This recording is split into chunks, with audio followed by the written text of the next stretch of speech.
Mato Grosso do Sul é reconhecidamente um estado do agronegócio, né? Nós somos reconhecidos assim nacionalmente. E isto é uma verdade, nós somos um dos maiores exportadores de grãos, né? Isso é um fato. Mas eu quero destacar, presidente, que embora eu reconheça isto, eu destaco que quem gera emprego em Mato Grosso do Sul é o nosso varejo. Então, veja, o agronegócio é importante, tem a sua importância, claro que tem. Mas, na verdade, 62% dos postos de trabalho da população economicamente ativa se dá no varejo. O presidente da CDL Campo Grande usa uma frase que eu gosto muito. Ele diz que toda família sul-mato-grossense tem alguém que trabalha no varejo. E é verdade. Se nós batermos em todas as portas, nós vamos encontrar alguém que está empregado no varejo. Então, o varejo é de extrema importância para a economia de Mato Grosso do Sul. Ele emprega 62% da população economicamente ativa.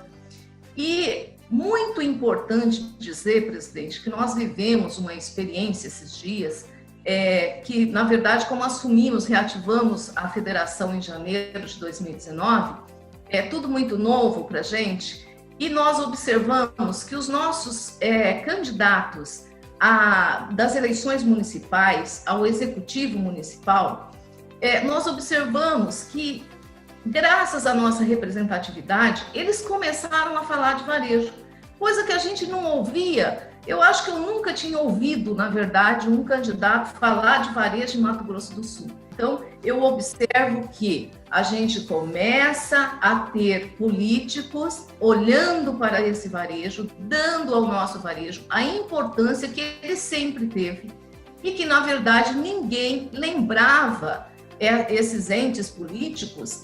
Quem é o varejo? Qual é a sua importância? Quem é o grande empregador? Quem é a mola propulsora da economia do nosso estado? E, com certeza, de todo o Brasil. Não que os outros setores não sejam importantes, mas o nosso é de extrema importância para a economia do estado e do Brasil. Então, nós temos feito esse papel aqui de chamar a atenção de todos aqueles que querem exercer um cargo, querem exercer uma função no setor público, da importância do nosso varejo e traga para nós qual é a sua proposta, porque nós temos, sobretudo, que construir isso juntos, porque é preciso ouvir quais são as dores do varejo, quais são as suas demandas, para que se possa realmente ter uma gestão que atenda às necessidades e que vai acabar gerando o desenvolvimento da cidade, porque é o varejo que faz isso. Então, nós temos feito esse papel aqui e tem dado muito certo. Nenhum candidato está passando em brancas nuvens sem nos dizer o que é que vai fazer pelo varejo de Mato Grosso do Sul. É inegável, inconteste, o quão importante é o varejo para a economia, para a sociedade do nosso país. Em particular, algumas regiões têm isso mais evidente, como é o caso do Piauí, como é o caso do Nordeste, imagino eu. Não obstante, como bem colocou a Inês, a importância de outros setores, a agricultura, o agronegócio, fundamental, mas a resultante de todo movimento econômico finda na ponta do balcão, no varejo. Então, daí a importância do nosso segmento, do nosso setor. Em particular, no Piauí, é muito forte a presença, a participação do setor varejo na nossa economia. Um dos maiores empregadores do Estado, o setor de serviço, através da educação e saúde, também tem um papel fundamental aqui na nossa economia.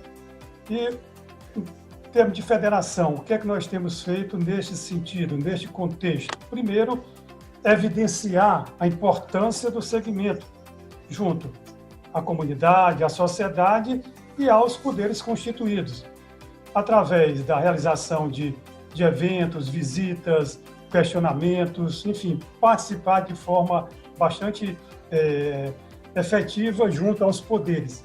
Isso tem se traduzido através do reconhecimento, realmente, que as autoridades nos prestam.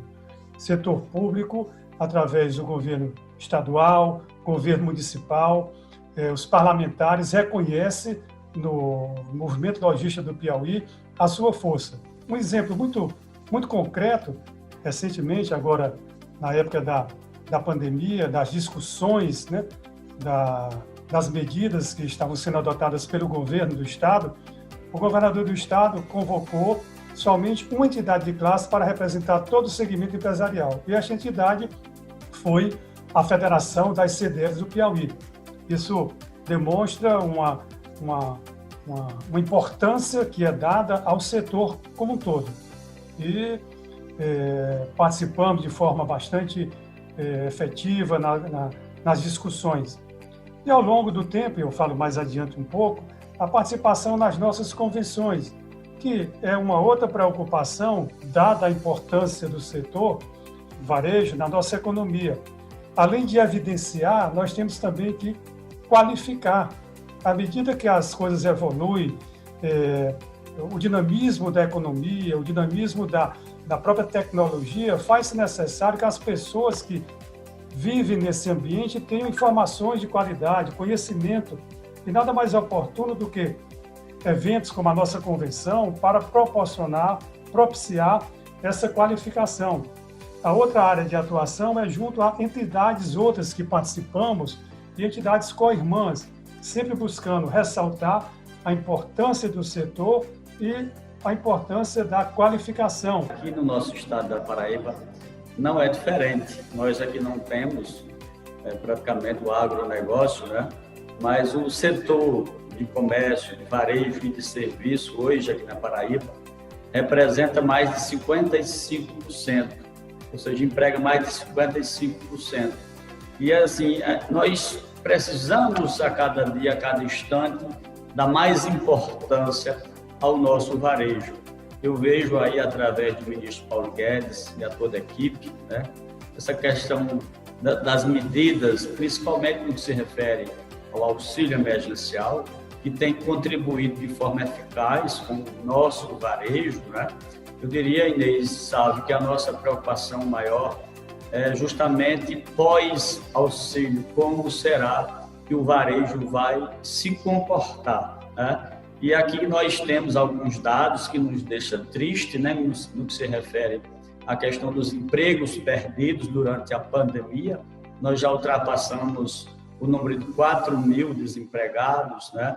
E quando a gente recebe um dado desse, realmente nos choca, porque ali a gente enxerga, presidente Zé, que não está sendo demitida uma simples pessoa, que não está fechando um simples estabelecimento comercial, mas que existe muito mais coisa, vamos dizer assim, em se manter o comércio de pé, fortalecido para a nossa economia. E nós tivemos outro dia a oportunidade de estar com o governo do Estado, foi até na gestão anterior, que eu disse para o governador, governador, imagine só se não fosse o varejo aqui do nosso estado da Paraíba. Isso serve não só para a Paraíba, mas serve para o Piauí, serve para o Mato Grosso do Sul, para o Brasil inteiro.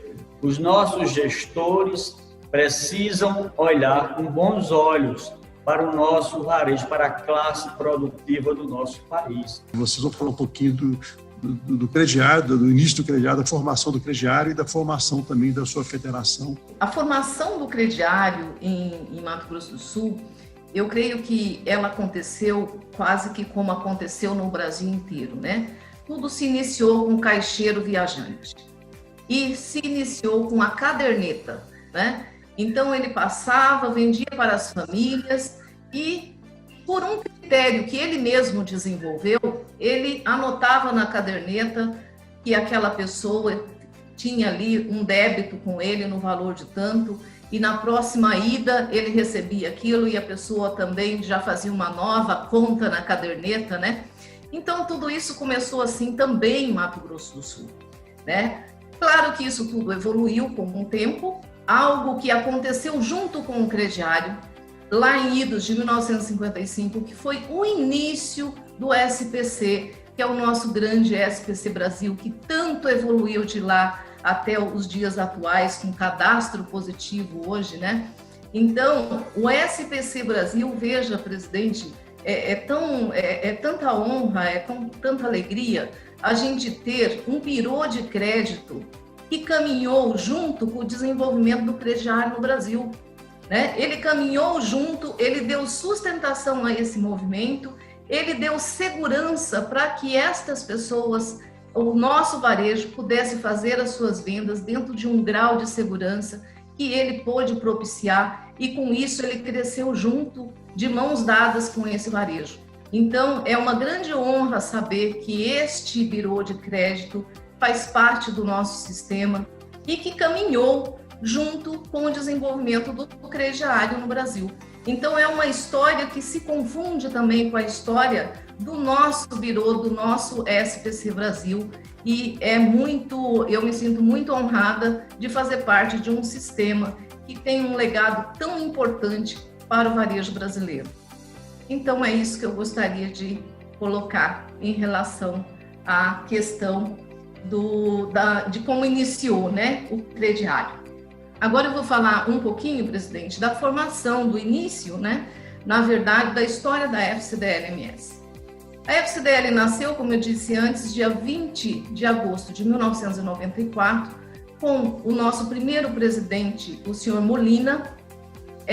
Depois dele vieram mais 4 presidentes, e aí ela entrou num estado realmente de inatividade, né? Quando ela nasceu, já existia a CDL de Campo Grande, que faz 43 anos agora, dia 6 de outubro.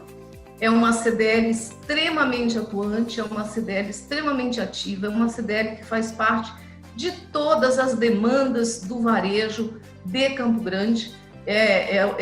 Assim, uma CDL que muito me orgulha.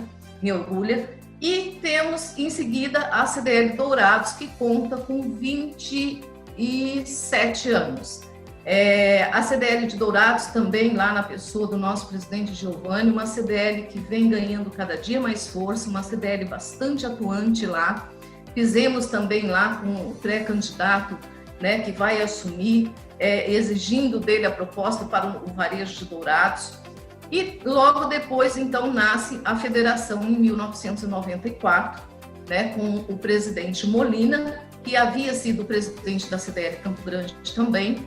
E depois dele, nós tivemos mais 4 presidentes, e aí entrou em inatividade, e nós, graças ao convite, presidente José César, que eu lhe agradeço, o convite que o senhor me fez para reativar a Federação de Mato Grosso do Sul, e graças a esse convite, nós reativamos a federação em janeiro de 2019. Com a reativação, presidente, nós iniciamos um plano de expansão, né? E 9 meses depois, nós já conseguimos dar vida à CDL de Aquidauana, no mesmo ano de 2019. Agora nós estávamos em tratativas muito adiantadas com 5 municípios, aí veio a pandemia, e a pandemia interrompeu o nosso plano de expansão. Mas esse plano está apenas em stand-by, ele, em momento nenhum, na verdade, nós deixamos de continuar as nossas tratativas com esses municípios, e já estamos em vias em Antônio João, em Três Lagoas também, de abertura das nossas CDLs. Então, o nosso plano de expansão está sendo retomado agora, né? Aos poucos, já vamos iniciar também, a partir agora do mês de outubro, algumas viagens, que até então estavam até proibidas, né? Para que nós possamos efetivamente levar a cabo o nosso plano de expansão para Mato Grosso do Sul. A questão do crediário é muito própria da nossa cultura, né? Se você chega em qualquer outro país e pedir para fazer um crediário, vão pensar que está louco. Então é muito brasileiro. Isso vem da nossa velha, famosa e tão importante caderneta, né? Eu me lembro quando eu era menino, ia lá na bodega do seu Moisés comprar banha de porco para fritar lá o almoço, enfim. E ele anotava na caderneta lá do meu pai, né? E no final do mês ele pagava. Porque é importante, porque as pessoas criaram, né, essa questão da adimplência, da cultura do bom pagador e o retorno à loja, ao comércio, ao ponto de venda para fazer a nova compra, o pós-venda. Isso, o crediário no nosso país ajudou muito no sentido do desenvolvimento do comércio. A origem do do crediário aqui no Piauí, eu lembro um pouco, né? Embora tenha vindo para o Piauí, começar a trabalhar de forma efetiva em 82, 83, mas já participando da entidade de classe, da CDL, e contam sempre, temos resgate disso, temos um pequeno museu do comércio na nossa CDL, onde ainda consta lá o primeiro equipamento, né, telefônico que foi adquirido pela CDL, pelo Clube de Diretores Lojistas de Teresina, que funcionava numa sala em cima do prédio das Casas Pernambucanas. E lá tinha aquele equipamento, acho que não sei se o Netinho lembra, chegou a usar, era um monte de fio, você tirava um fio vermelho, colocava no outro buraco e outro, as telefonistas, coitadas, e uma pilha de fichas, né, com os dados das pessoas. Era algo interessante, eu ficava bastante curioso, passava o dia, às vezes, olhando, observando aquela dinâmica de trabalho. Então, tempos difíceis, realmente, mas sempre buscando a entidade, os dirigentes, a modernização.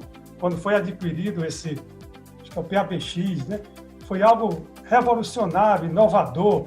Depois vieram os computadores, enfim. E hoje chegamos aonde chegamos. Então, um trabalho realmente muito, muito árduo, mas necessário. Às vezes eu fico a imaginar, né? Vamos imaginar, dentro do ponto de vista teórico, se não existisse o crediário, um SPC. Alguém no Brasil hoje fez uma compra. E alguém permitiu que essa pessoa fizesse uma compra, tivesse acesso a um crédito, comprasse o seu colchão, a sua rede, o seu sapato, o seu automóvel. Quem proporcionou isso? Quem facilitou? Nós, né? Facilitadores, intermediadores desse processo de consumo. Daí a importância que deva ser registrada.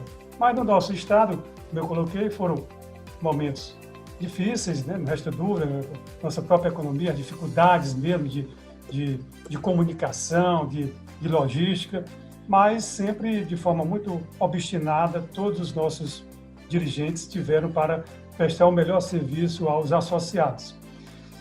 A história da nossa federação se confunde muito ou se assemelha muito aos demais do nosso país, formada de pessoas dedicadas, que muitas vezes, na maioria das vezes, como ainda largam seus afazeres para se dedicar a algo tão importante, algo que nos move, né, e muitas vezes comove fazer parte de uma entidade como a CDL e a Federação.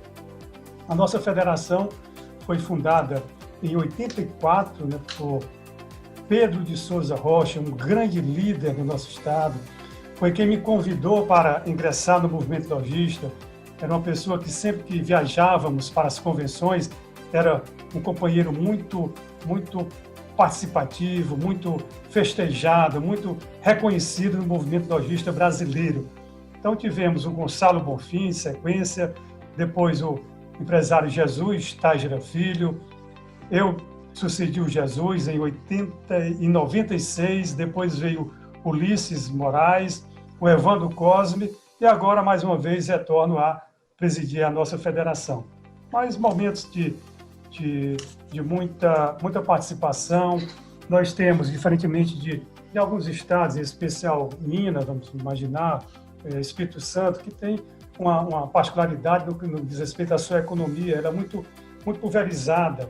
Os municípios têm rendas diferentes dos demais. Por exemplo, a maior renda do estado é concentrada na capital. Depois, 4 ou 5 municípios têm uma renda menor. Os demais é muito baixa, muito pequena a renda econômica para manter, implantar nem tanto, eu diria, manter uma CDL.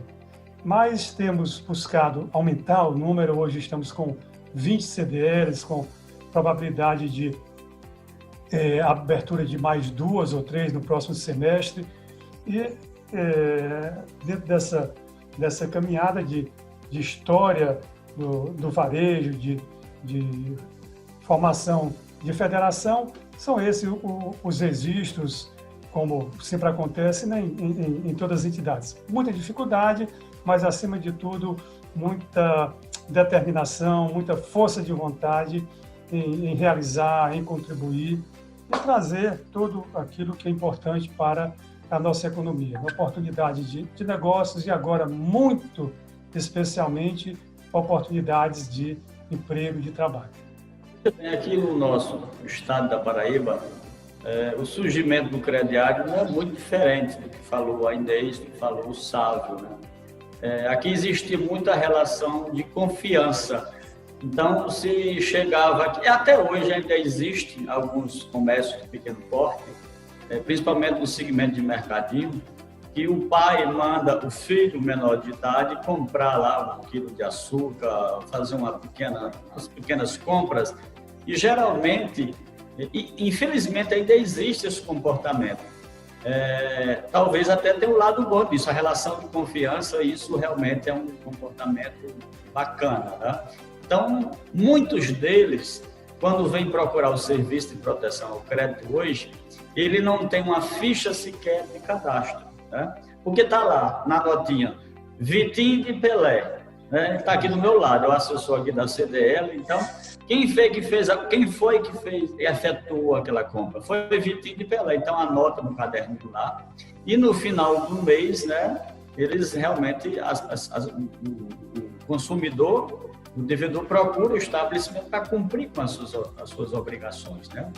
Com advindo aí, sim, é bom sempre frisar o seguinte, que o crediário ele só veio se fortalecer, eu acho que na década de 70, 80, né?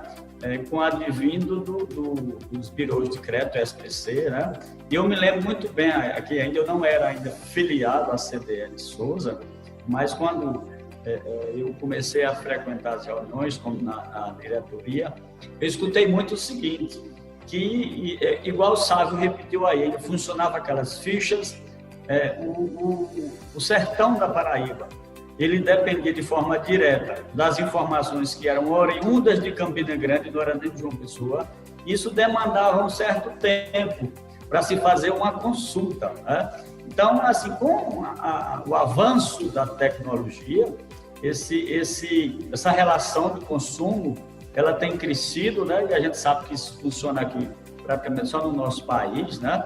E eu até reforço as palavras aí do Sávio, né? O que seria do varejo hoje se não fosse essa questão do crediário? Né? O que seria? Porque as pessoas não têm, vamos dizer assim, um poder aquisitivo elevado, e grande parte da nossa população, não só da Paraíba, mas do Brasil inteiro, eles compram a prazo. Então, isso, na verdade, o varejo ele tem atendido a necessidade dessas pessoas, né, para o consumo. Eu até me lembro, Inês, que quando surgiu o SPC aqui, aliás, quando eu assumi a presidência aqui da CDL, da minha cidade, Souza, chegou uma senhora e disse assim, olha, eu comprei na sua loja, mas o senhor agora está dirigindo o SBP, ela chamava, não vai colocar meu nome no SBP, não. Então, as pessoas não sabiam ainda, presidente, qual era o significado da sigla SPC. Muita gente confundia. Eu acho que até hoje tem muitos que não sabem ainda, né? Aquelas pessoas mais antigas, mas eu acredito que aqui no nosso estado também não é muito diferente do que aconteceu no resto do Brasil. E voltando aqui, para a gente acelerar um pouco, para a criação da CDL, a fundação da federação, primeiro nasceu a CDL Campina Grande e a CDL João Pessoa, no ano de 1966, né? Então, no decorrer de alguns anos, surgiu a necessidade de ser criada a nossa FCDL Paraíba no ano de outubro do ano de 1972, onde eu tinha apenas um aninho, viu? Não sou tão velho assim também, né? 47 anos. E eu fico muito honrado, presidente, em fazer parte dessa história, até porque cada um de nós que estamos aqui, no nosso foco, o nosso interesse maior é justamente dar a nossa contribuição. É claro que somos todos seres humanos e não existe uma gestão 100% perfeita, presidente Sávio e Inês, mas que eu sinto da necessidade, da lisura que tem o presidente César, como mais todos os presidentes, em dar a sua larga contribuição para o associativismo, para o varejo do nosso Brasil.